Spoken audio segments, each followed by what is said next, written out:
Online TV. Gawuna Online TV.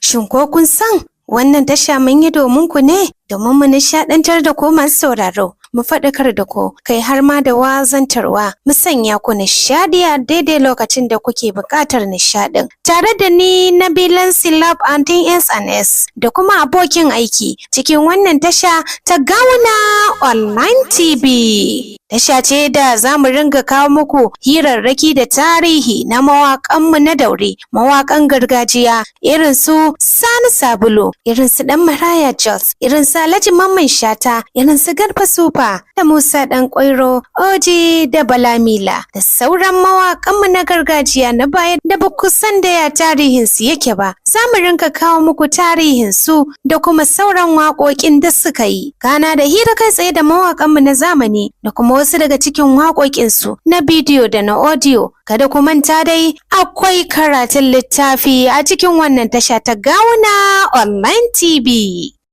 Karatun littattafan Hausa na zamani na online da kuma marubutan da kuka sani a baya tsoffi da sababbi. Don haka ga wani ɗan tsokaci. Ganin yana kallonta da tsimammun manyan sexy eyes ɗinsa ya sa ta hau kararraya da lankwasa da matsatsen ƙugunta ta nufi kansa gadan-gadan da nufin ta zauna akan cinyarsa ya haɗe ransa tare da saurin ɗaga mata hannu rai ɓaci. Ya dakatar ta, stop, kar ki ƙara sunan. Ki fita kafin ranki ya ɓaci. Ta maraice fuska tana wani diddirewa na shagwaba tare da kissar daddaga kirjinta na shanu tana motsawa a cikin rigar da zaka iya ganin saman su sun burtso. Kai yaya, please ka yi hakuri mana. Sai da ya gama garewa fitsararriyar sutura jikinta kallo wanda da su gara babu tamkar ba diyar musulma ba idan ta yi wata shigar. Tsabar iya shege da tashin sha'awa saboda babu kwaba ba harara a tare da ita. Shi kadai ne maganinta. Ganin ya kasta kai ya sa ta murmusa ta gyara tsayuwarta cikin murya mai daɗi da jin ra'ayi ta ce zan iya zama ta furta idonta akan kujerar da ke gaban tebul ɗinsa.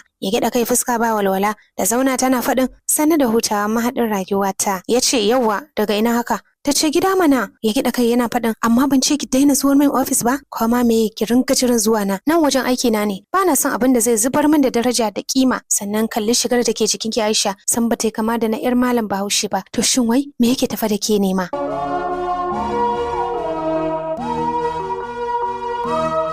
Sauraro wannan tsokaci kenan daga cikin littafin Shalelan Hajiya.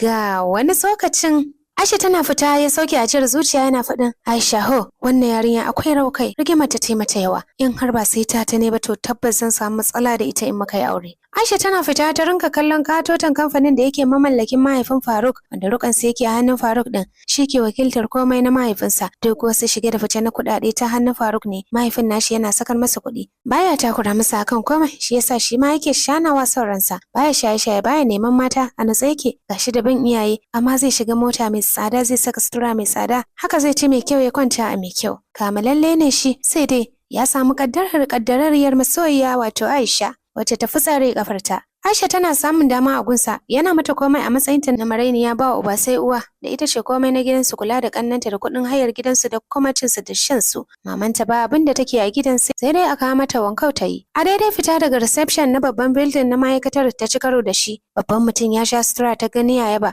kana ganin su kasai shine mai gayya mai aikin. Duk da ta ji cewa yana tafi dama cikin ma'aikatar a bakin Faruk amma bata yi zaton sai shigo a daidai wannan lokacin ba. Alhaji Habib Naira kenan wanda sunansa ya shahara a faɗin lungu da sako na area tasu da birnin da wajen Kanan. Kamfanin citta da zobo ne da kuma karo wanda ake fitarwa ƙasa-ƙasa yana da wasu kamfanonukan amma wannan ne babba wanda ya fi ji da shi. Kallon kallo suka hawo ita da shi tamkar wanda suka san juna ko suke neman juna duk da itan ta waye shi a fuska. Ba a zahiri ba kuma ga kamar sunan da Faruk a bayyane. Aisha ta ɗauri suna ta gaida shi cikin kissa na shaidanan mata har na shananta suna bayyana ruku'u kamar za su baro su zubo. Aiko take kai idon sagun yana ajiyar zuciya. Da sauri ya sake kallon da fara yana kanna ido irin na shaidanan maza yana faɗin ya mata son nake ya sunan ne a daidaitensa ta yi farar da ido duk da gabanta ya faɗi to amma sai ta kanne dan ta fuskanci shine mahaifin Faruk kuma da alaman dan hannu ne shi ma amma sai ta kanne